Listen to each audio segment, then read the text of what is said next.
Self-destruct intended. 9, 8,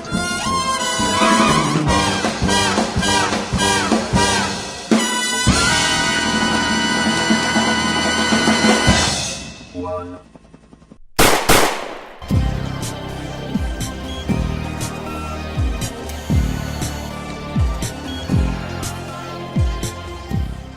Hello, dear listeners, and welcome back to the James Bond Complex, the podcast where we discuss and love the James Bond phenomenon in all its shapes and forms, from Fleming to film and everything in between.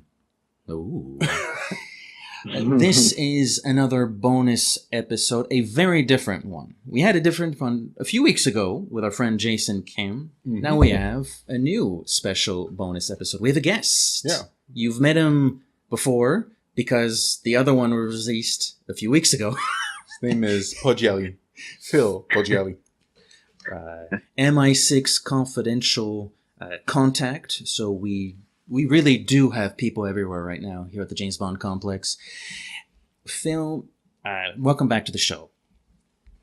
Thank you. It's great to be here. Wonderful, wonderful. And, well, why is Phil here? It's because we have some inside knowledge. We have a treatment. Well, Phil has the treatment. We have a nice... We have the curiosity, I guess. Good enough. It's. I believe the title is Reunion with Death, if I remember that correctly. It's the would-be Timmy D third film from the early 90s. TD?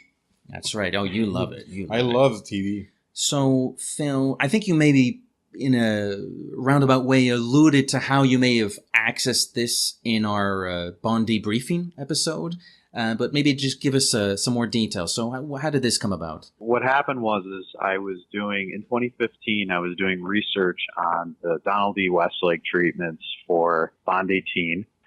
So I went to Boston University to the Howard Gottlieb archive there, and I read the treatments. Now, while I was doing that research, there were references. I didn't just see the treatments for the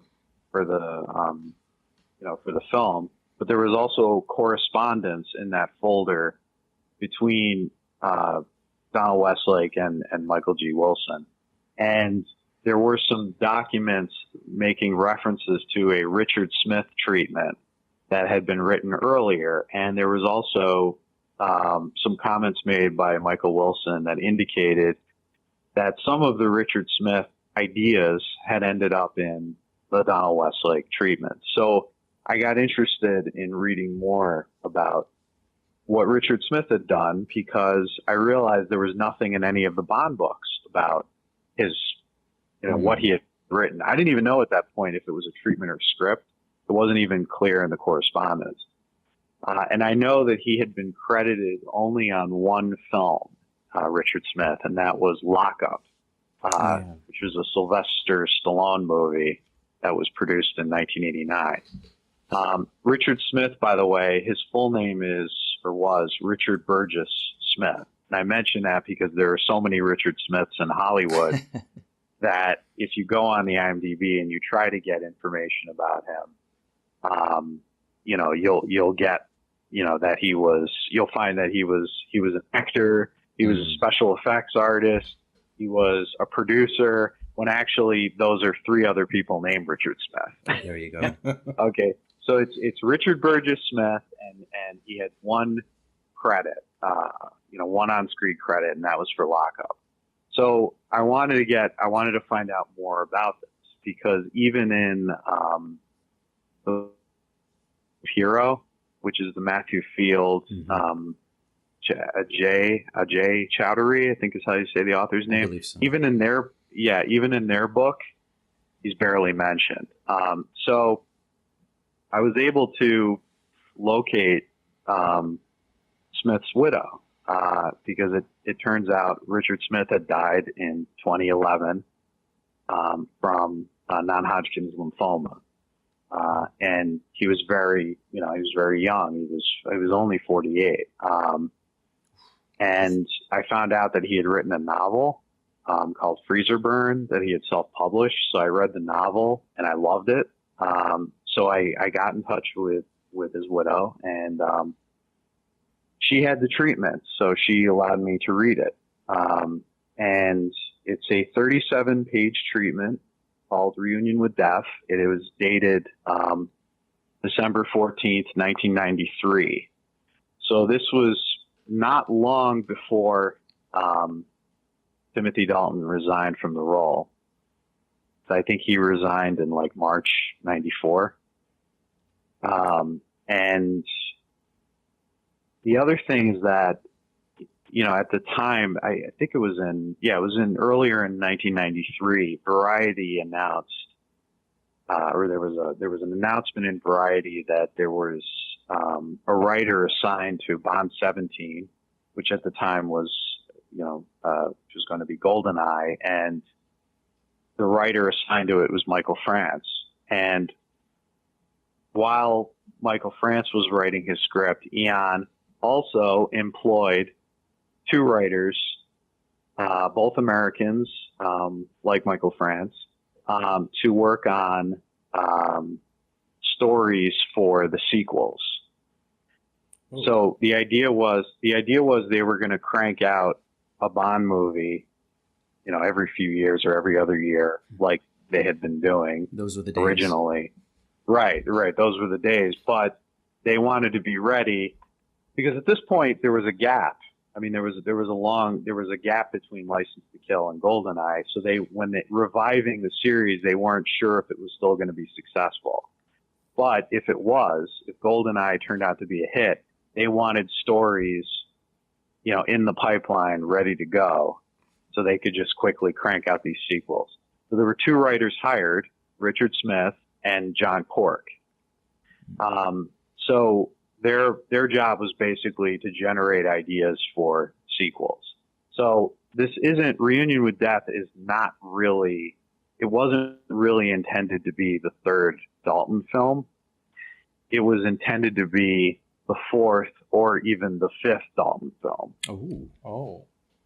Yeah. Okay. So there's been some confusion there. I mean, Bond 17 was already set. It was going to be GoldenEye, and it was going to be written by Michael France. And as you know, GoldenEye France's script is tailored to Timothy Dalton. Or maybe you didn't know that. I don't know. I did not know that. That's why you're here, Phil. You're kind of blowing my mind right now. You're not right. Wow. There is a script. Yeah, there is a script that you could find pretty easily. I'm not going to say where, but it's available online. That is the original first draft of GoldenEye by Michael France. That is clearly written for Timothy Dalton. Ooh. And yeah, and I've spoken to Jeff Kleeman about this, and at the time he hadn't yet joined MGM UA when Michael France was hired. But once Kleeman came in with John Calley, they decided that they wanted to go in a different direction with Bond. So you'll get conflicting stories about this because the story from Dalton is that he resigned, but I mean, Kleeman told me this himself. He and John Calley, who was the president of production at MGM UA, they were basically, they didn't want to restart the franchise with Timothy Dalton. So so it was decided along with Cubby Broccoli and Michael G. Wilson that Dalton would not be returning. So once that happened, GoldenEye was rewritten. I mean, there were other writers that were brought in, but during this whole process, the John Cork and Richard Smith ideas were abandoned, and they moved on. And Jeff Kleeman actually told me that he never met Richard Smith. He didn't know him. So that all, when Smith was generating those ideas, that happened before the new management came in MGM UA. So imagine this. Basically, you would imagine the first draft of GoldenEye and Reunion with Death as almost like an alternate universe version of the Bond series where Dalton continued for another 2 movies. Wow. Yeah. That's amazing. I'm speechless right now. Wow. Is it? You're the Timmy guy, so you're floating now. I heard that GoldenEye was initially conceived as Bond's third outing, so I was actually puzzled by this supposedly third Dalton outing. Now that you're saying it would have been the sequel to Dalton's would have been the GoldenEye. fourth, man. We would have had 4. Wow. It's just wow. That movie would have come out, what, 1997? I guess so. Yeah, 96, 97. Well, I mean, it would have been around 97. Yeah. Back when he was doing The Beauty and the Beast. Right. Yeah, right. It's All funny. if things had been different. Yeah. There are things in the version of GoldenEye that we have now that I can see Tim going through, like being betrayed by 006 and him being kind of a little bit peeved by that. There's still stuff there, I find. Is there any validity to that, do you think, Phil?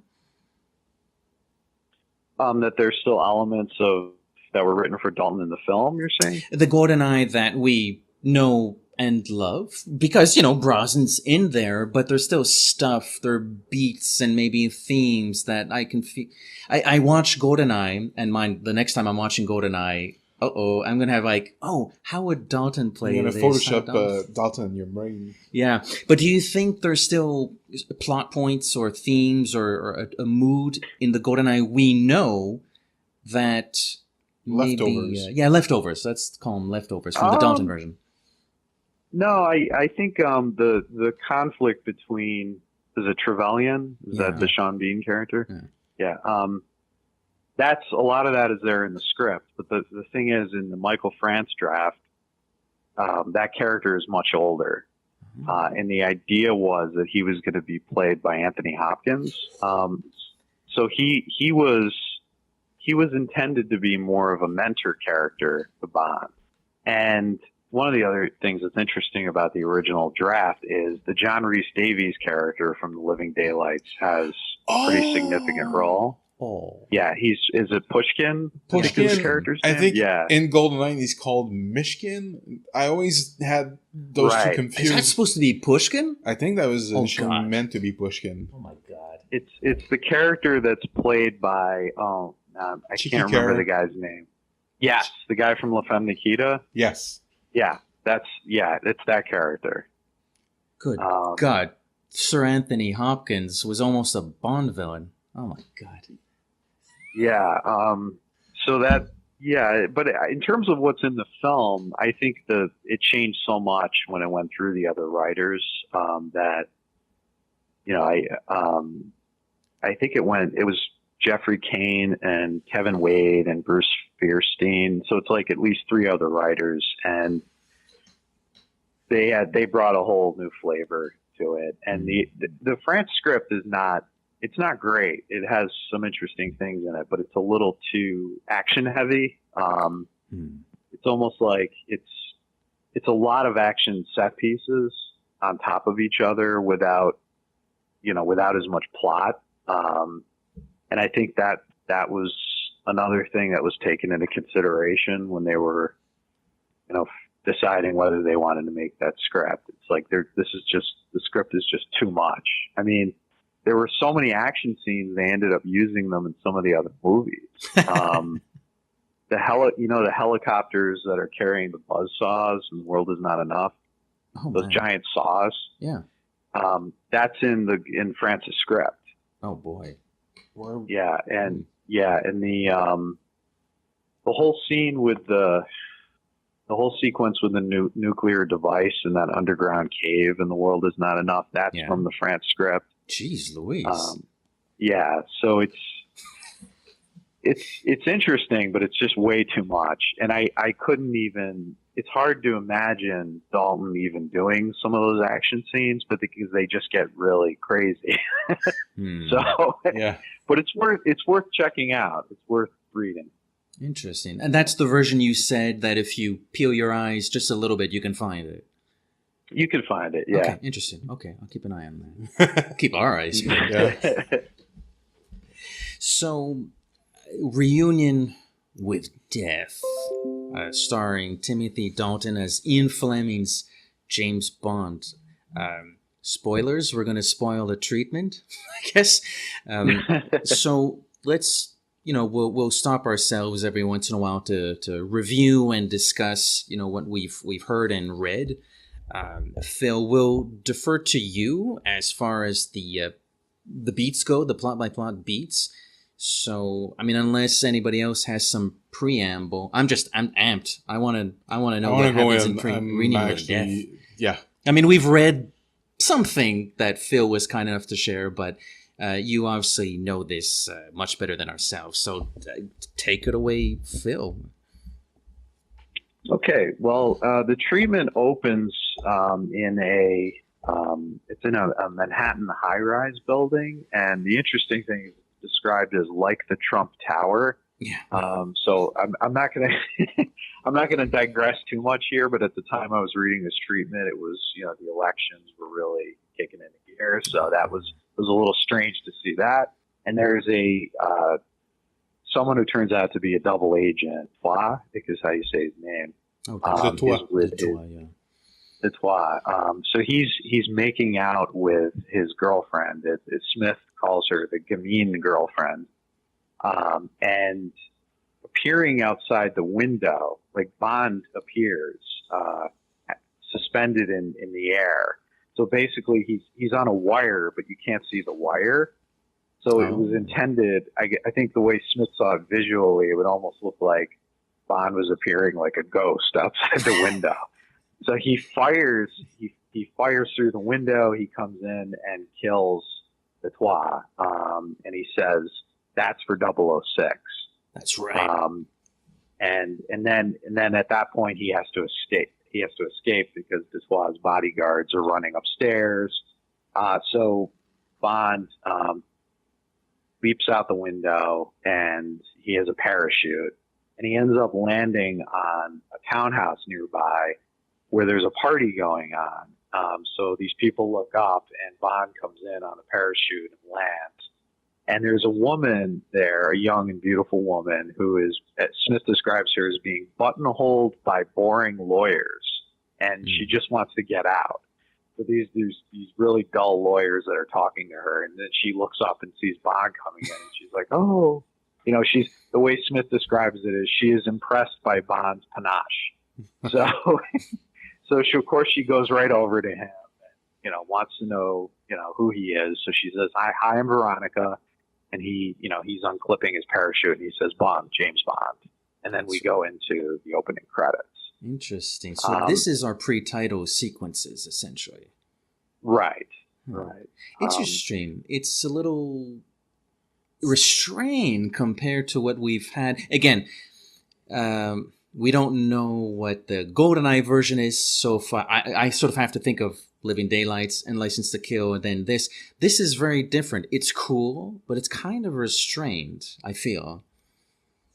Yeah, it is. I mean, there isn't much to it, and also, I think there would have been a problem because it's maybe a bit too much like the opening of The Living Daylights, where he comes in on to that. He lands on that woman's boat with a parachute. Does the treatment have him saying Bond, James Bond, or does it have him saying Bond, James Bond? Right. There's a description that you have to say it with a be quiet, like you don't give a damn. But it is sorry. Oh, I think Dalton would have played it, as if he was out of breath, the way you just described it. Very realistic, very gritty. Right. So then a song plays, and we get some credits, and then the movie starts. Reunion with Death. I like it. So then Smith moves the story to it's a cold, rainy day in London, and Bond arrives at the Universal Exports or MI6 office, and in the Yeah, I didn't include this in the article that got published, but he has a very strange introduction. First of all, he arrives in a Land Rover Defender 90. Okay. I was looking back through my notes because I had forgotten about that. And I know, of course, there are many Bond fans who are car enthusiasts, so I in the article. But, when we're thinking of a Bond who's driving around in these slick kind of luxury vehicles and, the Aston Martin, the Lotus, this Bond arrives, in a Land Rover. Wow. And not only that, he skids it. He goes skid, and he basically skids the car into this very narrow parking spot. And we're pushing the limit here. Right. So a gag that was used in a Jackie Chan movie called Police Story. And later on in the treatment, there's another gag that seems to be pulled from. And I know that at that time, or I'm reasonably certain that looking at Hong Kong films for inspiration. And I feel like this is the first example of that. If you've seen Police Story, I'm sure you might be able to find the clip on YouTube. That's like one of the more amusing stunts or gags in that film with the parking spot. But Smith also pays it off later. But there's a follow up to this gag in the action scene later. So, is there a particular reason why he's driving that car? Or is it just, well, this is James Bond's car in this movie? Licensing thing? Yeah, it's very strange. I don't know if they wanted him driving something, like, as if he had just gotten off a mission where he needed an all-terrain vehicle. I have no idea. They saw it as more practical. I have no idea, but it's just really strange to visualize. Yeah. Interesting. All right. So we show up at MI6. Excuse me, Universal Exports. Univex. Yeah, so he goes to the office and he flirts with Miss Ponsonby. She appears in the novels as Bond's personal secretary. She doesn't appear in any of the movies, and I have never seen her mentioned in the scripts and the treatments that never got made. So it's interesting that Smith included her here. He doesn't want to do paperwork. It's almost like the opening of Moonraker, the novel. Yeah. Where he has to kind of deal with the drudgery of working in an office when he's not on assignment. So he doesn't want to have anything to do with it. He wants to avoid the paperwork. So he goes down to the firing range, and there is where M finds him and basically says, "I need you to help me. Or I need you to come with me. There's a friend of mine, an industrialist who's in trouble. He tells me it's a matter of national security, so we have to go meet him."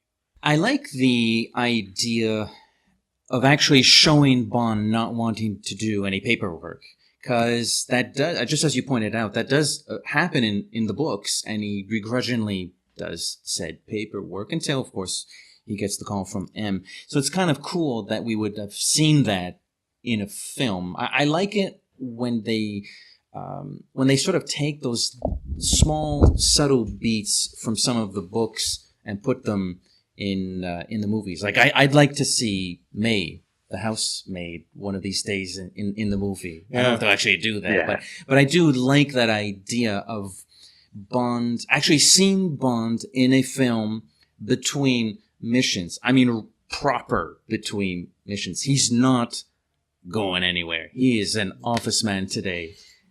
I would like to see that, his reaction, and how the actor would play that. The more like white collar type of work life that Bond probably which has clearly movies. He must experience. He doesn't save the world on Sunday and then on Monday he's back off again. No, there's obviously time between these missions. We just never see that time happen. Right. Yeah. But I like that Smith includes that. And he also includes in the treatment, Bond hates paperwork and will do almost anything to get out of it. Yeah, it's not like he needs target practice. Like, he's already a pretty decent shot. Right. So Bond goes with M, and they're going to meet with M's friend, Sir Robert Gray, who is an industrialist, and he owns an advanced technology manufacturer, which is called Kerrigan Gray. That's the name of the company. So the company is in trouble because there was an accident at a factory in Malaysia, and thousands were killed. So they're going bankrupt, and they need to sell their assets. So they're selling the research and development division, which is mainly dealing with superconductors. They're selling to a Japanese company called Asahi. When they go over to meet Gray, he's telling them what the issue is, but before he actually gets to explain why it's a matter of national security, he gets called off by an aide to answer a phone call. And when that's happening, Bond and M are walking the terrace. This is at a complex outside London. It's all glass and steel buildings, and there's a little terrace. And Bond looks over and notices that the smoke from M's pipe reveals a laser that's being projected from across the field outside the terrace. And Bond knows that they're in trouble. So he tries to shield M. There's a missile, guided missile, hits the building. Gray is killed, and M ends up in the hospital, critically wounded. That's amazing. I'm sorry for cutting you off, but I just want to say I freaking love that scene. The idea of Bond noticing the laser through the smoke of M's pipe. I adore that touch to no end. I love it. Yeah, it's a strong enough image that when I asked John Cork about it, because I sent him an email like a year and a half ago to ask him about the treatment, he remembered he had read Smith's treatment back in the 90s, and he remembered that scene and brought it up. So it made an impression on him. And I find it interesting that in The World Is Not Enough, we have a somewhat similar setup in that it's M's friend who's in trouble. It's another Sir Robert. Yeah. Which is strange. I mean, in Smith's treatment, it's Sir Robert Gray. In World Is Not Enough, it's Sir Robert King. And also in an earlier scene, there's someone who gets killed. I think it's the banker that Pierce Brosnan is talking to gets killed with a laser. There's like a laser sniper scene in that. And even during that chase, there's a moment where Brosnan Bond is after the initial explosion on MI6. He's looking outside and he notices that there's a laser light targeting his chest, and he moves out of the way at the last second.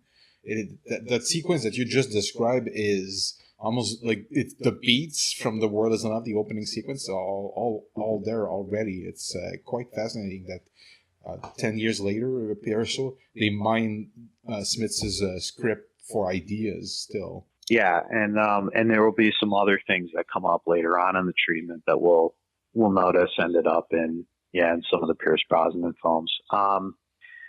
Okay, so back at MI6, there's a note, or they found out that there's an organization called the Malay Liberation Front that claims to have carried out, the attack on the building as a reaction to the factory accident. But Bond doesn't believe it. He's talking to M's replacement, who is named Brown Nass, which is, I think it's Chief of Staff Brown Nass.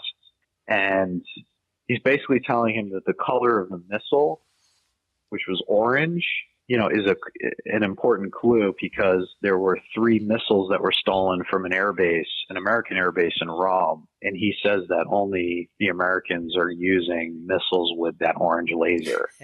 So Bond wouldn't know that. Right, exactly.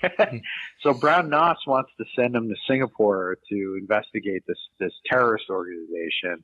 And Bond says, no, I want to go to Rome and investigate these thefts, and I think I'll find the culprit there. So he ends up in Rome.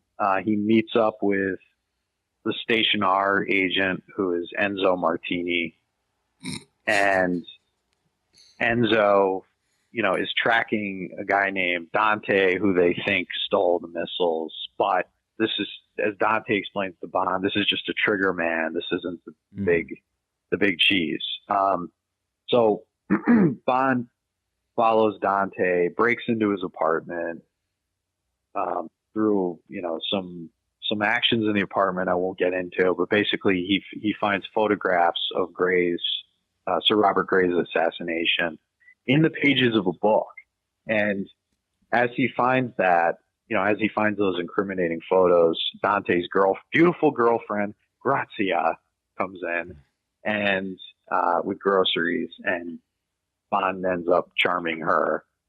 And basically using this idea, claiming to be a friend of Dante's, and then using the idea that Dante doesn't show you enough attention, he doesn't treat you like you should be treated, et cetera, et cetera. It's almost like it kind of reminds me of what they ended up doing with Casino Royale, with Solange. Yes, with Solange. Yeah. Well, there's also a little bit of Living Daylights here insofar that Bond appears in a woman's apartment before she comes back, and when she arrives, who are you? And he's like, well, I'm a friend of your boyfriend. He does the same thing in Living Daylights with what's-her-face, Cara. And he also does almost the same thing, but in Spectre with Monica Bellucci. Yeah, it's true. They do. I love the idea, though. I have no problem with them recycling that. I love that idea. I know your chum. We'll help each other out here. So he ends up seducing her. He goes to bed with her, and then later on, he meets up with Enzo, and Enzo says, what were you doing? What have you been doing for the past 2 hours? And Bond says, studying a foreign tongue. All right. Right. And of course, in which one was it? Tomorrow Never Dies, you have the reference to the cunning linguist. Mm-hmm. So this was something this is a joke that they were determined to get into the movies, no matter no matter how tasteless. Mm-hmm. I'd like to see Dalton try to deliver that. I love Dalton to death, but if he has a weak point, it's delivering lines like, I was discovering another tongue. But anyway, while he's there, while he's talking to Grazia, she tells him that Dante is out at a performance of Verdi opera at the Baths of Caracalla. So Bond and Enzo end up going there. It turns out that's where Dante is going to get payment for killing Gray. So he meets with a burly Chinese man whose name is Ung, I think is how you pronounce it, Ng Ung. And Ung kills Enzo.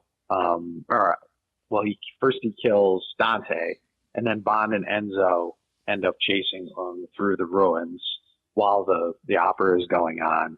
And then Ung kills Enzo, and Bond finds Enzo's dead body, and Ung has disappeared. It's funny how it's always Bond's partner that dies. They never get Bond in these chases or these attacks. Yeah, I know. What's with that? Right. So this is sort of our Jaws, our odd job, I guess, of this film. Mr. Hinks. Mr. Hinks. Yeah, I mean, it's similar to Spy Who Loved Me when you have that whole presentation about the pyramids going on, and Bond is pursuing Jaws through the ruins while that's going on.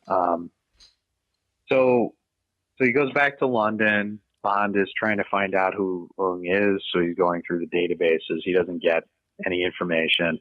Brown Noss wants to basically close the case because they found Gray's killer and he's dead, so there's no reason to continue the investigation. But Bond wants to know why this happened. So he speaks to M. M is in an oxygen tent. He's not looking too good. And he tells him that he's going to, unofficially, because Brown Noss has closed the case, he's going to meet with Gray's successor at the company, and maybe he can get some more information. So he meets with Byron Banning, who is the new CFO at Carrington Gray. And Banning is extremely nervous. And Bond thinks it may be because he stood to gain from Gray's death, so he had Gray killed. But once he pushes Banning a little bit, it turns out Banning is holding a note that the company received, from an anonymous author that basically it reads, or it's signed Dragon, rather. Dragon is the name. And it says that basically if whoever shows up to an annual party at the Asahi company wearing a chrysanthemum will learn who is behind all of this. Okay. Banning was basically holding onto the note and not telling the authorities because he doesn't want to have anything to do with it. He's scared he's going to be next. Is there a reason why it's the new CFO that gets this note? Is that explained in the treatment? It's really not. That's the part I don't get about the plot. Like, it's cool because it still helps Bond, but if Bond doesn't go semi-rogue, because the old M is okay with this, he would. We never find this out. No, we don't. And Banning never appears in the rest of the treatment. And that's the thing about, with a story treatment is that there are details that are not going to be developed until it got to the script stage. And I don't think this ever got to the script stage. So it's something that they, could have been made more, could have been made clearer and more cohesive in the script. I guess. Yeah. But basically Bond says, I want to pose as the solicitor. I want to be the one who's going to represent the company when we do the negotiation to sell, the part of the research section of Carrington Gray to Asahi. And he says basically to Banning, Scotland Yard found out that you had this note, and Banning's like, just go. I don't care. I just want to run the company. You can be the solicitor. So that's it. So Bond goes to Tokyo. So he arrives at the Tokyo airport. I didn't include this in the article, but there's a whole thing where when he's going through customs, there's a customs official who takes him in a back room at the airport, and it's Tanaka. It's actually Tiger Tanaka's son, Ryuichi Tanaka, who is not the new, but he's the head of the Japanese Secret Service, like his father. And Bond and Tanaka go through like this conversation to make sure that the other is who they say they are. So it's spicy. This whole it's like a whole thing with a cigarette. As Bond says, "Do you have a match?" Or no, Tanaka says, "Do you have a match?" Bond says, "I prefer a lighter." Until they go out. That's what they say basically to prove who they are. And that actually comes up later on in the treatment, so I'll mention it again. It's revealed who Tanaka is. And Tanaka gives Bond some information about who the head of Asahi is. It's this guy named Nakasone who has ties to the Yakuza. So the Japanese mafia, basically. So the way Tanaka puts it is, he's extremely rich and powerful, and nothing in Japan happens without his okay. There are a lot of things I find really interesting about the last few beats. So we have Bond semi-rogue, because he has spoken to the M that's in the hospital, and he hasn't stopped him, although the M on record now says case closed. So he's kind of rogue, but he's not really a rogue. It's interesting how they're playing that. They want their cake and eat it too. The other thing that I find very funny about this is Tanaka Jr. This is not the first time a former ally's son appears. We got Quero Jr. in Live and Let Die. They keep doing this. It makes the timeline endlessly confusing in these Bond villains. Right. The villain of this piece has ties to the Yakuza. So we're keeping it grounded in a sense. We'll see what comes later in the story, but this idea of the villain being tied to the Yakuza is almost like the villain in License to Kill being a drug cartel. He's the baddie. Bond has to go after him, but it's not, we're not going into outer space. There's no underwater vessel here. It's the Yakuza, who are very nasty people, and now it's Bond dropping in the middle of a Yakuza film, kind of. Yeah, and when I was reading the correspondence about the Westlake treatments, I learned that at the time Michael G. Wilson was really interested in using either the Yakuza or the Chinese triads in one of the Bond films, which never really happened. So he was having Westlake do some, a lot of reading about the triads and which Westlake ended up using as treatments. But I think that came out of the Richard Smith treatment and the research that had been done on the Yakuza. And actually, if you read news stories of that time, there was some concern about some of them. They were calling them Asian gangs at the time. I found an article, like, for example, from the Los Angeles Times in July 1994, and there was a statement from the U.S. Attorney General, Janet Marino, that basically these gangs were going to become more powerful, more of a threat. It noted that the Yakuza were experts at high-level financial fraud and a shadow government in their homeland, and that they had penetrated U.S. real estate and banking industries. So this is from an article by Richard Cole that ran in the L.A. Times. So there was this, I think that this came out of research that Wilson had been doing. They wanted to get the Yakuza into one of these movies somehow. And I think it's kind of interesting because we'll see later with the treatment that it connects to the samurai aspects of the original novel, because the Yakuza, in a way, see themselves as contemporary samurai. So it was a nice kind of more contemporary way of making that connection to the novel. And it also goes to how they tend to research and write these films. They're on record, Barbara and Michael, that is, they're on record regularly saying, well, what's the threat today? And we'll take inspiration from that to write this movie. So it's basically them doing that in the early 1990s, before people started getting scared of the Chinese. They were scared of the Japanese, I guess. Right. Okay, so Bond is picked up by a Nakasone representative, Otsu, and Otsu drives him, transports him in the limo to Nakazone's place. And this is where Smith begins to bring in the cherry blossom references. So he writes that it is cherry blossom time in Tokyo, and the tree-lined streets and parks are a riot of pink and white. And Otsu tells Bond that cherry blossoms are an ancient symbol of purity and evanescence, but also that they were used, during the Second World War as a symbol for kamikaze pilots. And the kamikazes, the references to them come up later on in the treatment also.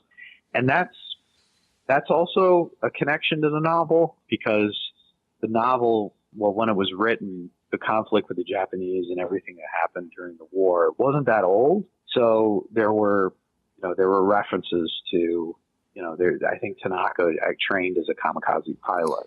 That book was, part of it, I think, is just looking at this uneasy kind of cultural alliance between Bond and the Japanese character Tanaka, and how it becomes a friendship and how they learn to trust each other. Mm-hmm. But seeing it in a story treatment that's written, seeing these connections to the Second World War in a treatment that was written in the 90s is a little odd.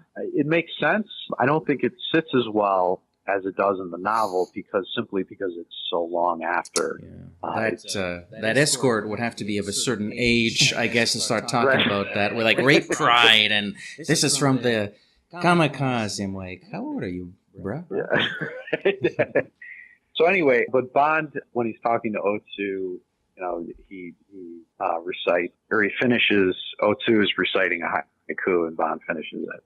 So they go to the Asahi party, and this is described by Smith as a combination of modern and traditional Japanese culture. It reflects the lifestyle of the Edo period, so circa the 1800s. There are geisha girls there, sumo wrestlers, kabuki performances, and also Nakasone's men are dressed as samurai. Bond then, he meets with Nakasone's attorney, and the attorney tries to basically get him to sign over Carrington Gray immediately to Asahi. But Bond refuses to do it unless he sees Nakasone. So the deal is off, so he's waiting for Nakasone to show up to the party. He's wandering around the party trying to figure out who Dragon is. Mhm. So he's wearing the chrysanthemum. He sees a tattooed Yakuza guy. The Yakuza guy has a dragon tattoo. He gets into an arm wrestling match with this guy. This guy is huge. He ends up losing. He makes references to the dragons, so that the Yakuza guy asks him what his name was, and Bond says, "Oh, it's Saint George." You know, it's a reference to an old English legend, Saint George and the Dragon. Oh, very smart. And then very smart. and there's another reference he makes to dragons, and the Yakuza guy just doesn't pick up on it at all. So Bond realizes that he's not getting anywhere and trying to find the mole. So Nakasone shows up with his wife, Michiko. Bond introduces himself to Michiko, which is something that annoys Nakasone. It's a social indiscretion, I wrote in the article. And then Bond still refuses to sign the contract. The Nakasone, look, I don't want to do this at the party. We'll go to my home in the Japanese Alps, and maybe he says something like, maybe the mountain air will make you, will make you more, amenable to level-headed negotiations. Level-headed. So they agree that, Bond's going to go to the mountain home. And then Bond notices that Michiko, although she's dressed as if she were a stereotypical submissive Japanese wife, underneath her wardrobe, she's wearing hip modern sneakers. This is what Smith writes. So this is an indication that Michiko is not all that she seems. Ooh. So is she the mole? Well, we don't know yet. Probably, but we don't know yet. And then, Bond ends up going back to the hotel. So any comments? The arm wrestling bit amuses me, because especially when I try to picture Dalton and mid 90s Dalton doing, I'm gonna arm wrestle. I'm like, yeah, that's just, it's funny if it's Craig, because Craig's pretty buff, but Dalton is not known for his physique, so it's a funny idea, but it doesn't suit the. Maybe he was hoping to intimidate his opponent with that wolfish stare he has. That's how I'll get him. I would lose the arm wrestling match if Dalton was looking at me like that. Yeah, that's a good point. I do like the treatment, as you pointed out, Phil, suggested the samurai connection. And now we're seeing this for real with the bodyguards. Or bodyguards, or the guards at this party, security, are dressed as samurai. I love that. It sounds a little ostentatious, I'll put it. But then again, the description of the party itself is quite ostentatious. So I guess that still fits. And I like that the melding of history and modernity. Modern party, samurais are the security. It's weird, but good weird. I'm digging it. I'm eating it. I'm eating it up. Yeah. Okay, so Bond goes back to the hotel, and he gets a message at the desk. The clerk tells him there's a message from Mother, and you can call her at 8. That ends up being where he's gonna meet Tanaka. That's coming up. He goes into his room, and he quickly discovers that he's under surveillance from Nakasone's men. They have fiber optic video cameras set up. So what he does is, using the hot water from the bathroom, he basically fogs up the cameras. It says in the treatment, right? And then while he's doing that, he pulls out his laptop computer and he starts the computer. The password that he uses is Tracy. I mean, as the readers know, it doesn't end well for Tracy. Mm-hmm. But it's strange because she isn't referred to in the rest of the treatment. I don't really mind that. Callbacks are fine, and a callback to Tracy is more than just fine, but I have no problem with them. Here's a little, blink and you miss it. He types in his password and you see him type in TRACY, enter, and it's done. If you blink, you missed it, but it's there. I kind of like that. Well, that doesn't work apparently, so he has to add an additional password, which is please. So what then happens is the panel on the back of the computer, all pieces of his firearm of the Walther PPK are hidden inside of the computer. So he takes out the pieces and he assembles the Walther PPK.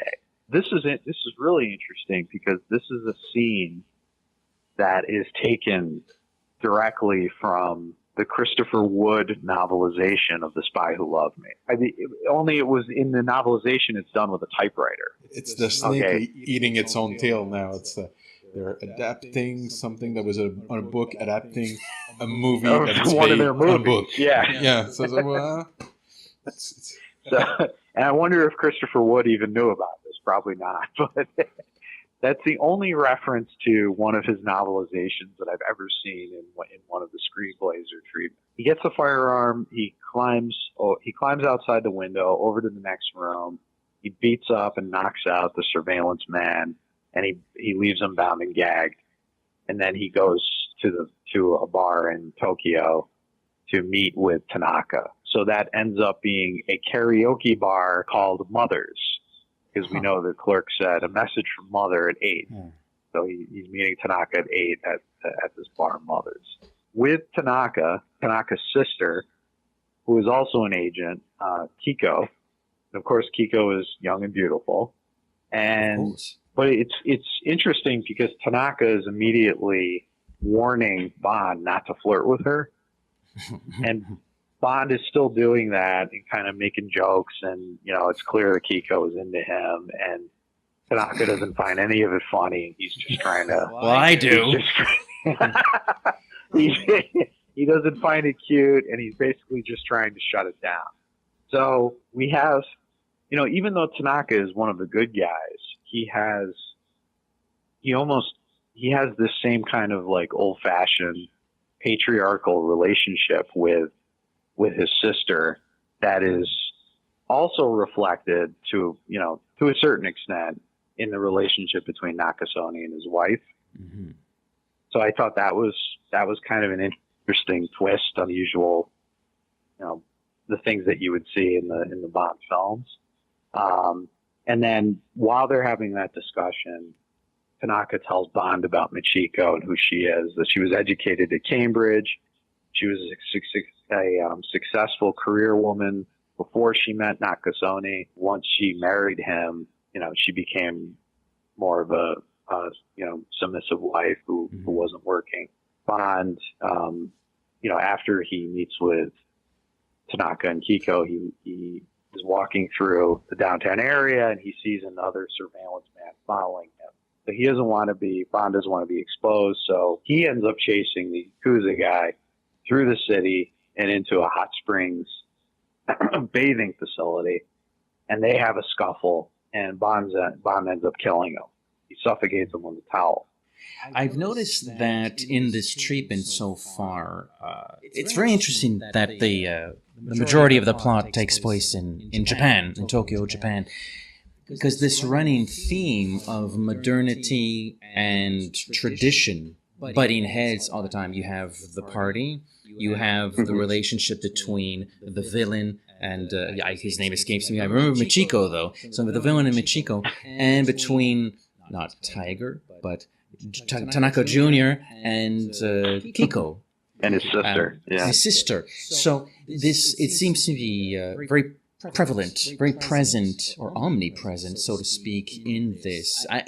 I'm not terribly well versed in my Japanese sort of modern history or ancient history, but every time Japan is brought up, film, literature, or just news, I feel that's an idea that always keeps coming back. Oh, they're super modern, like ultra modern sometimes, but they also don't let go of some traditions that are hundreds and hundreds of years old. So it's interesting that this comes into play in some shape or fashion in Reunion with Death. Yeah. Mm-hmm. So he ends up going to Nakasone's castle in the Japanese Alps, which is a medieval castle. Nakasone hasn't arrived yet, so Bond wanders around the castle, and he finds a museum that Smith describes as a shrine to the samurai with armor and antique swords. And of course, in the novel, Blofeld's hideout is in a medieval castle, and he ends up wearing the 17th century armor. This is where the You Only Live Twice book influence really comes into play. If it hasn't already, it really comes in full force here. Yeah. Now, if I remember correctly, in the novel, Blofeld is wearing the armor to protect himself from the Garden of Death, which is a collection of poisonous plants. The Garden of Death does not appear in this treaty. So it's really, the armor is just being used to kind of connect, for the Yakuza to connect symbolically with the samurai. So Bond is wandering around the castle, and he finds Machiko, and she's practicing karate. He wins her over by speaking Japanese to her. Cool. So she becomes interested in who he is. They also both studied at Cambridge, so they talk about that. Nakasone arrives by helicopter, and Machiko knows that he's in the castle now. So she tells Bond, no, you have to get out of here. He shouldn't see the two of us together. So Bond runs off. Nakasone walks in and immediately knows that somebody has been there. He's actually sniffing the air after Bond leaves. Smith describes him sniffing the air. And then he interrogates Machiko. She says, no one was in here. And then he kisses her. And Smith writes that she's cold toward him. Also, despite her public display of obedience, Nakasone is impotent around Machiko. Now, it's not exactly clear in the treatment if he's actually physically unable to perform. I was wondering that. Yeah, that's never made clear, but there are certainly like cracks and things that Bond says to Nakasone that suggest that he is actually physically impotent, and basically Bond uses this to needle him later on. Well, there's nothing like taunting a gentleman's manlyhood to rile him up, which is kind of Bond's modus operandi. I mean, he kind of does this, not with respect to the impotency, but in Tomorrow Never Dies, where he basically just, right in front of Carver's face, I'd be a wash at sea. Like he's a shit disturber to get things in motion. That's in what he does. Moonraker, the book, when he's mocking Hugo Hugo Drax for his teeth and saying Yeah. that's probably because you Absolutely. got bullied when you were younger. This is what Bond does. Like, I need to get this investigation going forward. I'm going to make a little bit of poop hit the fan here, purposely. So they have dinner later on, and that's where Nakasone wants to negotiate the terms. Bond continues to talk to Machiko, so that annoys Nakasone. And then there's Machiko this isn't in the article, but Machiko is feeding Nakasone and making sure, before she gets her food, that he eats first. And Nakasone says something like, in Japan, men come first. And Smith writes, the double meaning is lost on Nakasone. Right. Yes. That was funny. Yeah. Well played, sir. So while they're eating, Nakasone serves fugu, Poison which fish. is a blowfish that is toxic. So when you're eating it, you're basically taking your life in your hands. You may or may not survive the meal. And it appears in the novel, You Only Live Twice. Bond and Tanaka eat it. And here it's used as a way of Bond earning Nakasone and Machiko's respect. So he eats the fugu, he survives, they're impressed. The negotiation can continue, and he bypassed the stage of poisoned fish. Now we can negotiate. right. He's won over Nakasone. So Nakasone is desperate to purchase the division of Carrington Gray. He finally settles with Bond. Bond names a high price, and Nakasone just goes for it. So Bond is suspicious. Why is he so desperate? So later in the evening, Machiko, Bond's in his bedroom. Machiko comes in. They end up kissing and making out on the floor. And I don't think I made this clear in the article, but Machiko knows that they're under surveillance. So she's basically using this to slip a credit card to Bond, which we'll find out later has information about Gray on it, Gray's assassination. So Bond then realizes that Machiko is Dragon, and he asks her why she betrayed her husband, and she says, it turns out that Nakasone killed her father. She says that she wants him destroyed. So what I then noted in the article was that this ended up being similar in some ways to, there's a similar kind of triangle going on in Tomorrow Never Dies between Bond, the villain, and the villain's spouse. And this was one of the things that Michael G. Wilson had pointed out in his correspondence about the Westlake treatment, that kind of, triangle originated in the Smith treatment. It's very different in the film, of course, but I think the genesis of it is here. There's one little beat I'm not clear on. The treatment reveals that Michiko knows they're under surveillance, and that's when she slides Bond the credit card. Why does she do that if she knows they're being surveyed? Am I missing something here? It's not clear in the treatment, but I think what Smith was trying to do was, I think I think Michiko is trying to make it seem like she's interested in Bond only for sex. She's not, she doesn't want her husband to know that she's basically giving, that Bond is an agent and she's giving him information that will destroy her husband. She just wants her husband to think that this is a fling. Okay. But it doesn't make a whole lot of sense, because it's still going to enrage Nakasone, and Nakasone is still a dangerous man. So it's not clear why Michiko wants Bond out of the room when they first meet, and then is willing to make it seem like they're having an affair later on. So it's an inconsistency that would have had to have been worked out at the screenplay level. Okay, so Nakasone storms into the bedroom. He demands that Bond sign the contract and leave. And as Bond is leaving, he gets in the helicopter, and then it turns out the pilot is Ung. So there would have been a moment where, Bond thinks he's okay. He probably has some evidence that will put Nakasone in jail. He's sitting in the helicopter, and then the pilot turns around and it's like, oh no, it's Ung. It's the guy from Rome, the assassin. So there's Ung hits a switch and knockout gas knocks out Bond. So he wakes right. It's kind of it's too complicated a way to get Bond to stay. I think Smith just wanted that moment where he realizes that he's in danger.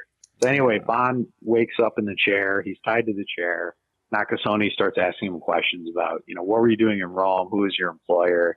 Bond will give him the information, and Nakasone tells him that Ung is a sadist, and he's also a eunuch, and Ung then breaks two of Bond's fingers. So, and I know you talked about Live and Let Die in the show.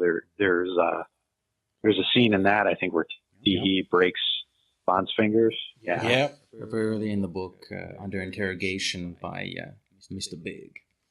Yeah. So I think it's a form of sexual, to tell him to tell Bond right before that he's a eunuch. We're meant to assume that this is like a sexual release for Ung. Yeah. So it gets pretty perverse. But Chico ends up knocking out a guard. She spills tea on him and then knocks him out. She triggers the alarm and she helps Bond escape. Bond, they bandage up his fingers and he escapes. Michiko has access to a speedboat that's under the castle. So Bond escapes. Nakasone calls in his men to chase Bond in boats, but he also has control over the police. So there are police that are chasing Bond also. So there's a long, boat chase. Bond tries to evade this blockade that the police have set up, and he ends up crashing his vehicle into the Sigaya Ocean Dome, which is... I had to look that up, but I did. It looks awesome. Yeah. And this was originally the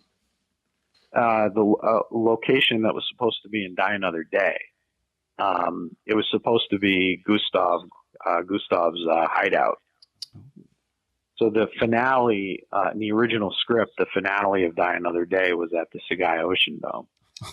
Oh, really? Wow. Interesting. Oh, we're going to have to bring you back for Die Another Day series. Although Purvis and Wade said they said that they read about the Ocean Dome in a newspaper article, so they didn't mention the treatment, the Smith treatment. So nobody seems to be mentioning this poor guy, though. Nobody seems to be mentioning this poor Richard Smith. He's the unsung hero, it seems. Right, yeah. Okay, so Bond is able to escape. He goes back to Tokyo. He meets with Tanaka and Kiko at Station T, which is actually in the back of a bathhouse. There's like a sliding panel in the bathhouse that opens, and Tanaka and Kiko and Bond go back there, and it turns out to be a headquarters for all these agents. So they check out the contents of the credit card. There's the magnetic strip on it has the photographs of digitized images of Gray's assassination are on there. And also, while they're there, Bond learns that Michiko's father, Ozawa, was the CEO of a chemical company. So what happened was that there were a series of industrial accidents, probably caused by Nakazone, that led to the bankruptcy of the company, and Ozawa committed suicide. And then Nakazone absorbed that company. So this is why Michiko, Ozawa's daughter, wants revenge. Uh-huh. Sneaky. It's also that notion of a villain bankrupting another person it's kind of like in Casino Royale with Le Chiffre, because his plan is to bankrupt the plane company because they're testing. I'm stretching, but there's elements there. Yeah, it's there. It's kind of there. Yeah, I can dig at that. I can go with that.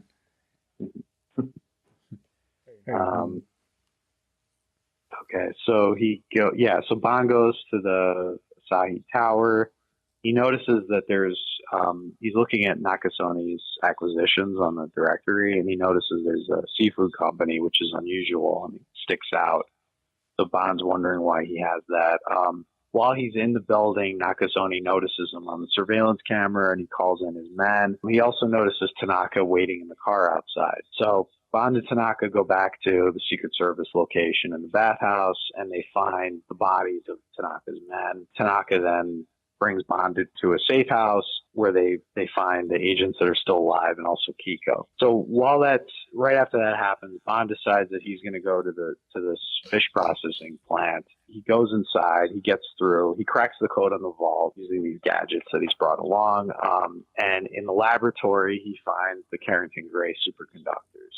While he's there, Nakasone's and men arrive. They chase him through the factory. Bond ends up killing a couple of them in pretty gruesome ways. He spears one with a swordfish, and then he ends up fighting with the Yakuza who had the dragon tattoo, who he arm wrestled with earlier.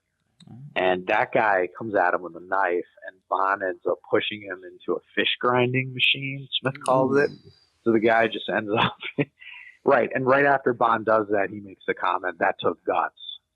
After the guy gets ground up. Well, now we're in a portion of the plot where a lot is happening. I do find it funny that a few moments ago, when Bond visits the facilities and notices the fish division, and the villain notices him on surveillance, and Tanaka outside, what does he do? He kills Tanaka's agents. Like, Bond and Tanaka, they're right there. Just shoot them. Do something. But as par for the course, you can't know. You have to savor the moment. Kill everybody else and save Tanaka and Bond for last. I find that that's why these villains fail. But I love the idea of being tension, because you see the safe house was destroyed, agents dead everywhere, and Tanaka's sister, he doesn't see her, so he's worried about her. I would actually, I love that tension, the release when you're alive, and them like probably get like it's changed, like it's probably gonna change their relationship. I feel we haven't gotten a lot of Kiko, and I feel it's because Tanaka Jr. is here. Yeah. I feel like the film, I'm talking as if we've just watched this. No, listeners, we do not have a pirated copy. Yeah, well, it really is. It's a fantastic article. But I feel as though maybe, I'm loving it so far, but if I can offer a criticism, I feel either give us Tanaka Jr. or Kiko, not both. I feel Kiko, her presence is suffering as a result. We just haven't seen her that much so far. Yeah, I mean, she's really sidelined in the treatment. She has, you don't really see her in action as an agent. You see her at that initial meeting in karaoke bar, and where she's flirtatious, and then she's in shock after, Ung has killed a bunch of the agents. And then you see her at the end of the treatment, when she's helping Bond infiltrate the castle, and that's really about it. So she is not a very well developed character, at least in the treatment. Okay, so yeah, Nakasoni's men finally they capture Bond. They bring him into one of the superconductor labs, and Nakasoni comes in with Machiko. And Nakasoni wants to know who helped Bond escape. He suspects that it's Machiko, but he wants to hear from her. And he also wants to know who Bond works for. So he starts threatening him with this railgun, this electromagnetic catapult. And you should, to your listeners, if they don't know what a railgun is, they should Google it, see what this would look like. Yeah, I did. It's quite something. Yeah, it is. And Nakasoni uses it to shoot a coin through a very thick plate of steel. And basically, implies this is what's going to happen to you. So he aims it at Bond. I was surprised that Smith didn't write that he aims it at his crotch. I thought for sure that's where he was going to aim it, but no. Smith just writes he aims it at Bond, and then he basically says, if you don't answer these questions, I'm going to kill you. So before, Machiko is torn. She doesn't want to reveal that she betrayed him, and she doesn't want to out Bond as an MI6 agent. But before, a decision is made, Tanaka saves the day. He runs in with his agents. There's gunfire. I think it's Bond who actually gets behind the railgun and starts firing the railgun at Nakasoni's men. So they're all scattering all over the factory. And then there's a car chase. They escape. They're on they end up at an industrial area by a waterfront. And they try to lose Nakasoni's men there. They leave the car there, and they run into a Buddhist temple. And Tanaka at this point has been injured in the shoulder. He's been shot, and they decide that they're going to hide in floorboards underneath the temple. So the monks are helping them hide. Of course, Ung and the Nakasoni's men, they come in, they search the building. Before they get found out, Bond and Machiko and Tanaka run outside, and Tanaka basically agrees. He basically tells them, just go ahead, I'm not going to make it anyway. So he sacrifices himself. So he's shot dead by Nakasoni's men. Bond and Machiko then, they jump into a car that's driven by one of Tanaka's men. So the guy's name is Watanabe. So Watanabe is going to drive Bond and Machiko to safety. But while they're in the car, Bond is suspicious of who this Watanabe is. Is this really one of Tanaka's men? So he tries the smoke exchange again with him, the cigarette exchange. And he goes, do you have a match? And Watanabe says, I don't smoke. So at that point, Bond realizes that this guy is not with Tanaka. He's one of Nakasoni's men. So they grapple in the car. They're fighting for control of the car. And the car goes over a hill through a hillside housing development. And Smith describes the walls in the housing development as being mostly made of rice paper. Oh.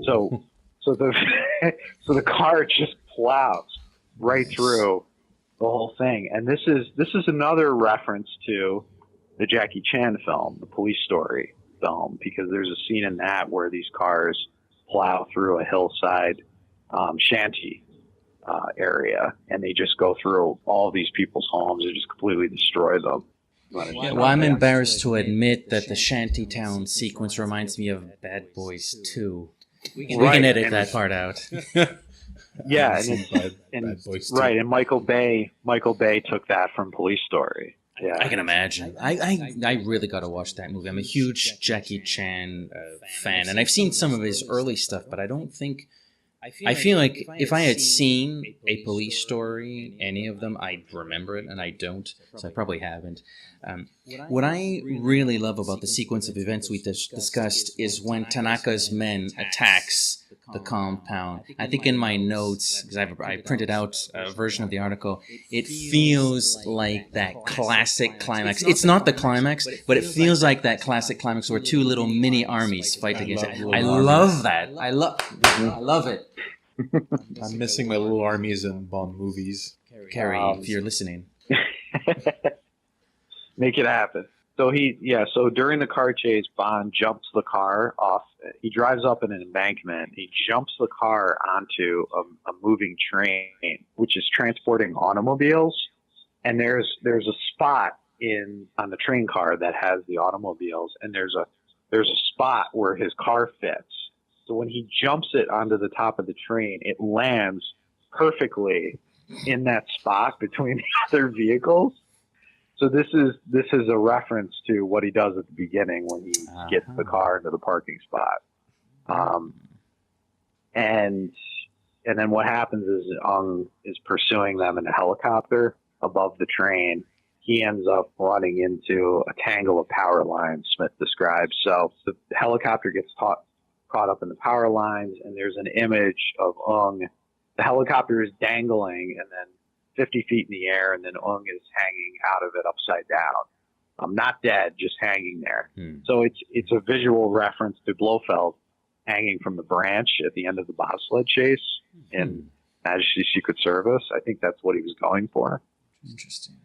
And then Bond makes a crack to Machiko. You know how he hates to be left hanging.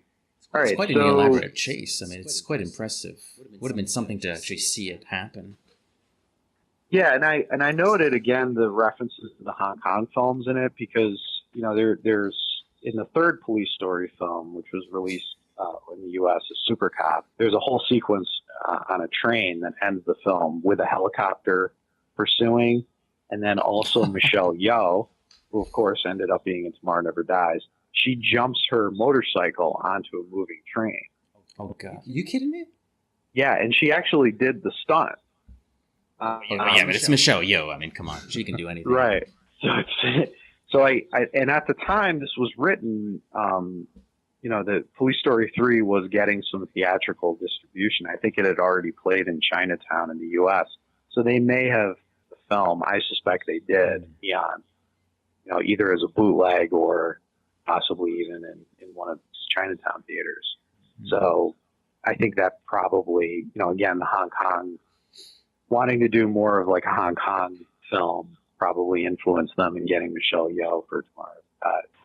Bond and Machiko go to the British Embassy in Tokyo. Bond talks to Brown Noss, Chief of Staff, over the phone, and he learns that the contract is not, it's obsolete.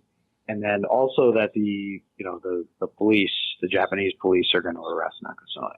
While he's doing that, Ung, who is dressed as a geisha girl, sneaks into the embassy and kills Machiko. It's not clear how he kills her, but when Bond gets back to the hotel room, he finds her dying, and he cradles her. This is after I skipped over this, I guess in the article, it's not in here, but Bond and Machiko make love before this happens. So they've already established a physical connection as well, in addition to the ordeal that they've gone through. So there's an effort to make this more of an emotional kind of poignant moment for the series. I guess to a certain extent it reflects Tracy's death. I think he was trying to mirror that a little bit. It's very ballsy. I don't know. Do you want to go down that road and have something reflect Tracy to that extent? We had the password, which was a nice little, at least a nod. Mm-hmm. Having a Bond girl perish in a matter, so to speak, That in a affects matter Bond. that, like, I don't know if I'm digesting that all that well. I'm not sure if I'm digesting Ong dressed as a geisha girl either. Yeah, that neither. would have worked. That would have worked. That would be bizarre, but that wouldn't. It's just horrifying to like. Ugh. What is he doing at? Did I understand that correctly? He's dressed as a geisha girl, and he shows up at the embassy like that. Yes, and Okay, basically yeah. they try to play it off as, or he tries to make it seem as if he's a prostitute for somebody who's working in the embassy, and that's the cover story. But there's an implication that Nakasone has people inside of the embassy also that are just going to let that are going to let him in or look the other way. All right. So basically, Bond goes back to London. He talks to M, who is now back behind the desk, and he's recovered from his injuries. Bond wants to go back to get Nakasone, but M won't authorize it, at least officially. Tries to discourage him from going, but Bond's going to do it whether or not he likes it. So basically, M just says to him, "Good luck." So Bond goes back to Japan. Kiko helps him infiltrate the castle. He uses a glider to get onto the grounds. Nice. So it's similar to, I think Roger Moore uses a glider in Will Not That's Die. right. So he flies on, into the castle. He knocks out the guards. He has all the C4 that he sets up all over the castle.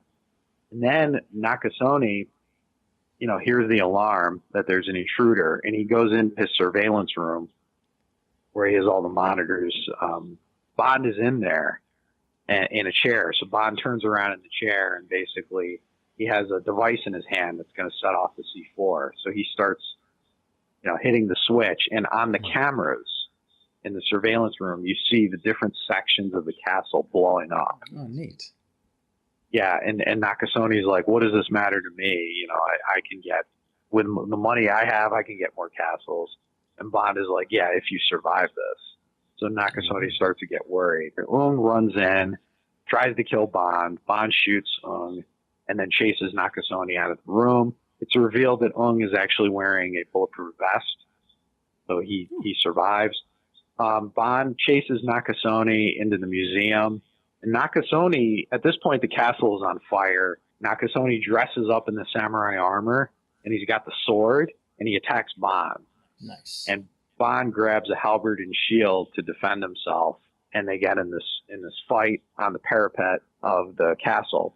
And then Bond finds a kimono and throws it at Nakasone, and Nakasone gets tangled up on it, and then the kimono catches fire. So he's, screaming with this flaming kimono around him, and he goes up in flames, and he falls off the castle parapet. So he's dead. Ung arrives, and they have, that he has a fist fight with Bond. Ung almost strangles Bond, and then Bond is able to trip him. Ung picks up a cannonball to finish off Bond, and he trips and drops the cannonball on his skull, kills himself with the cannonball. And then Bond makes a quip. That's overcompensating a bit.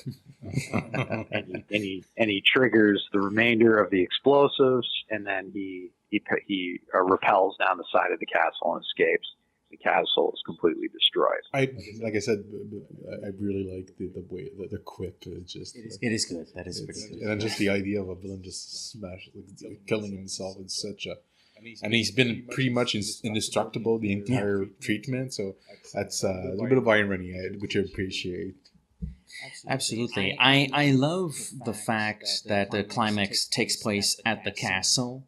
Again, that idea of, I don't know about tradition. I'm not sure Japan is known for their castles, but it's sort of the idea of going to an ancient place, sort of, to have this... not modern battle. You got the C4 all over the place in an ancient castle, and the villain dresses up as a samurai. There's something about that imagery that I like a lot. Like, if you don't play it well, it could look really silly. We're just, I have my version in my head. Phil, you have your version in your head. Matt, you have yours in your head. The version in my head, I think earlier I was alluding to something else and said it's good weird. Like to me, this is good weird. It's bizarre, but I like it. It's playing well in my head. I like it. It's with the themes that has been explored throughout the rest of the treatment. Yeah, I don't know about the death, though. The communal. I mean, I like the idea of taking the kimono, tossing it on him, maybe to confuse him, to slow him down. But that's how he dies. I don't know. I feel they could have maybe pushed it a little further, something like that. Yeah, it feels like something unfinished. Like they needed to come up with something stronger, better detail for that, for a way for Bond to get the upper hand. It's probably something where they would have called in any number of script doctors to try to punch up the scene. I kind of like it. You kind of like. I kind of like the idea of, because he's been abusing basically the iconography of the samurai, and it's ironic that Bond defeated him by throwing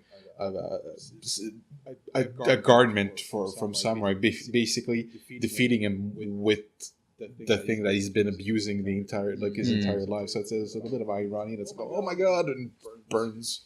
Yeah, it's not perfect, but it's something. Maybe not for the lead villain. Maybe for a henchman that you defeat this way. I don't know. I kind of like it. It's not bad. I don't know. Maybe I have so many of the other glorious head honcho deaths from the franchise that this one. I feel if I'm in the cinema room watching it for the first time, I'm having a really good time with this movie. It's a really solid one, and then that happens. I'm like, he did? He gone? Yeah. Right. Yeah. So in the final scene in the denouement, Bond and Kiko go to the cemetery to visit the graves of Machiko and Tanaka. And then Bond recites Takajiro Onishi poem. So he says, "Today in flower, tomorrow scattered by the wind." And then, as the cherry blossoms are falling, Bond and Kiko walk off into the sunset. So Onishi, he's never mentioned in the treatment, but the poem's author was an admiral of the Japanese Navy during World War II, and he's not the one who came up with the idea of the kamikaze, but he's considered the father of the kamikazes, and he did a lot of the training for the pilots. And he is, in the novel, Tanaka it's revealed that he was an aide of Onishi and a trainee kamikaze pilot. So that's another reference to the novel. But apparently Onishi, when he would write this poetry, he would present it to the troops. And, again, as I mentioned earlier, the cherry blossom, as it's noted in the treatment, the cherry blossom was a symbol of the kamikaze pilots. Mm-hmm. And what's also interesting is that Onishi ended up committing suicide after the Japanese committed seppuku. So he stabbed himself, and he didn't. Apparently, he when that's done, usually there's somebody standing over the person who would then cut their head off. And Onishi chose not to do that, so he actually was lying there for hours. I think it was like 15 hours before he actually died. Oh. And he left a note apologizing to the families of these soldiers who had been sent off to death. So it's an odd illusion.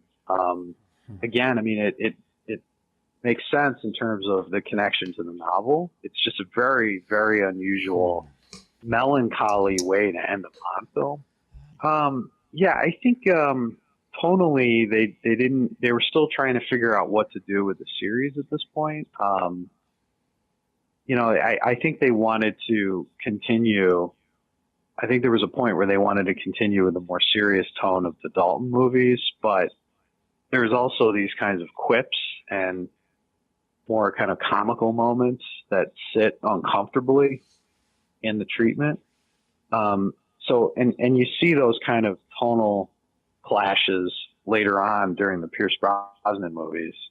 So I don't think they ever quite figured it out, probably until the Daniel Craig films, especially at this point, before like John Calley and Jeff Kleeman came in.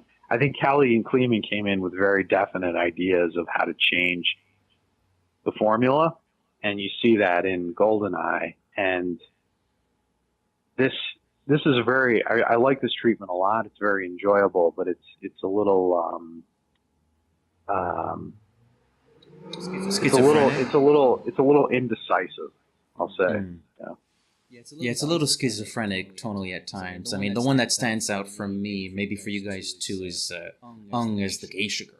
Where's that come from? Right. Well, I mean, obviously Richard Smith came up with it, but like, bro, what are you thinking of? Like, I kind of like well, it. It's a bit I think there is a history of, you know, the cross-dressing villains in the Bond movies, because there's one in Thunderball, right, in the opening scene. Yeah. Thunderball and Diamonds Are Forever are not reunion with death. So that's my problem. It's like, I know tonally it doesn't fit, but yeah, I think that's what he may have been thinking of when he wrote it. Yeah, could be. We'll give him the benefit of the doubt. Right. He's not here to defend himself, so we'll give him the benefit of the doubt. But it would be quite horrific, an image of this dude dressed as a geisha on with the, let's say, the blade in his hand, looking at Bond, and his new lover is just lying, dying, and you can imagine what dramatic lighting. There's a creepy factor to it. It's horrific. It's like Psycho. Yeah. Thus, really as we like to say. Yeah. That's not that bad, actually. I didn't think of Just the Kill. Olivia I like a lot, but I didn't think of that. So Phil, you've narrated this treatment, sort of. Would you have liked to have seen this movie? What are your general thoughts on it? My general thoughts, I would say I would have really liked to have seen Smith develop this into a screenplay, because I think, again, I like this treatment, but I don't think it gives you a good idea of how interesting he was as a writer in terms of his attention to detail, his sense of history. It's really just a blueprint. It's a blueprint for a screenplay. And if you read his novel Freezer Burn, you know, where he has total control and he's able to expand on his ideas, you can see what an incredibly, you know, intelligent, perceptive person he was, who could really create something exciting and fun. And I think that if he were given the green light to write a screenplay, this really could have turned into something great.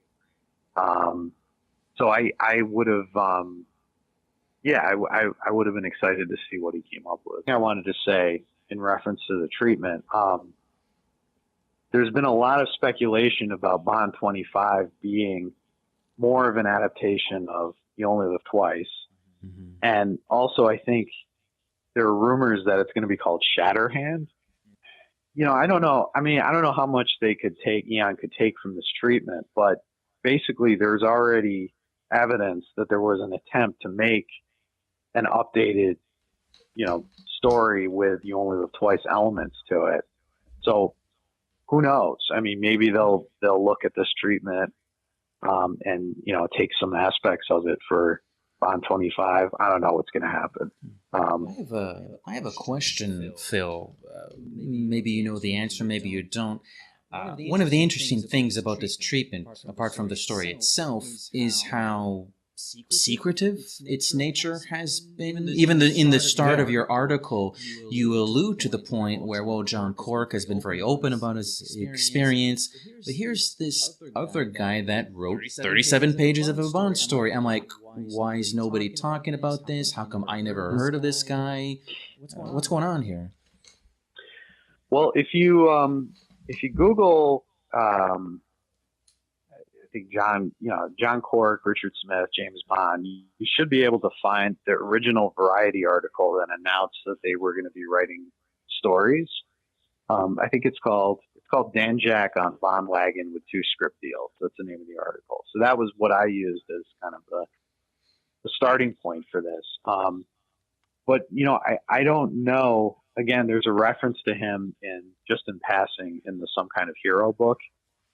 But I don't know why people haven't done any more research on him and his contribution. I don't know if it's just because of his, it could be his name. I mean, just simply trying to track down information about because his name, just Richard Smith was just such a common name that it's been difficult to pin down who he was and what he contributed.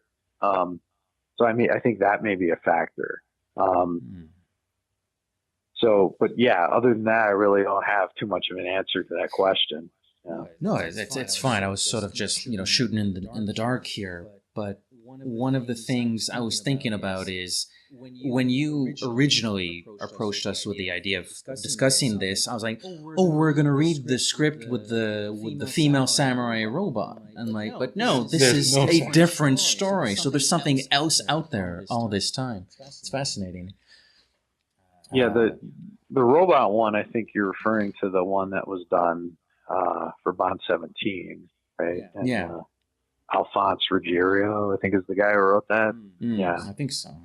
So, but again, it goes to show, like, there's this one Dalton would-be film that everybody seems to know about, and here's this other one, like, wow, this is a good adventure. This is solid stuff here, but nobody knows about this, or few people know about it. I guess thus ends Reunion with Death. Bond will return in something. Well, what the other thing I wanted to add was that there's some interesting interviews with John Cork about the whole process about submitting these ideas for these movies. He said that he was never able to get Eon to approve his ideas because he said they knew all of them. They had seen them all before.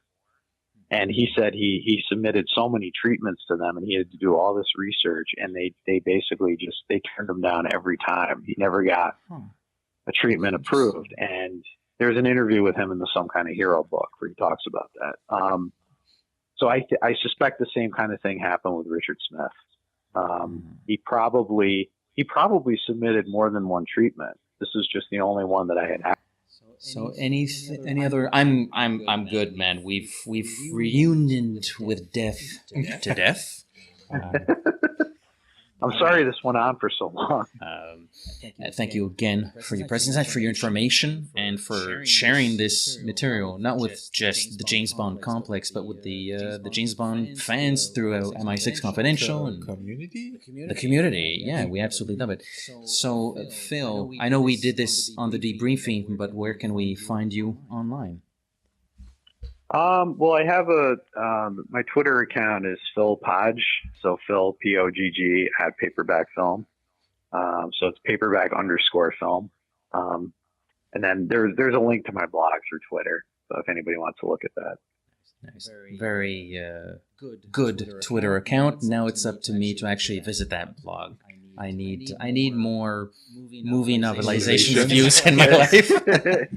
I haven't updated in a long time, but there's some good pieces on there. So take a look. Nice. Well, as for the James Bond complex, we have people everywhere. We're at the www.thejamesbondcomplex. We have a Facebook page. Search for us, the James Bond Complex. Twitter account at the Bond Complex. Instagram, the James Bond Complex, if you like photography. Google. Well, actually, YouTube. I keep forgetting YouTube. That's the one I keep. Yeah, it's not fresh enough in my mind. So, YouTube, the James Bond Complex. Please subscribe and give us some thumbs up. I think that's what people do on YouTube. You can purchase us on Google Play. You can follow us on Google. Yes. And I'm an iTunes man. I've made my bed. I'm an Apple geek. So the iTunes Store, rate, review, Golden Gun 5-star review, please. We're on Twitter individually. I'm at 00pop, the word double _OH_pop. I'm at Matoclair's with Matoclair with two T's. Matoclairs. There are two of There's you more now. than one. There's Oh, boy. good and evil version of me. Well, just as James Bond is always want to return, so too will the James Bond complex. Thank you very much, et à la prochaine. Au revoir.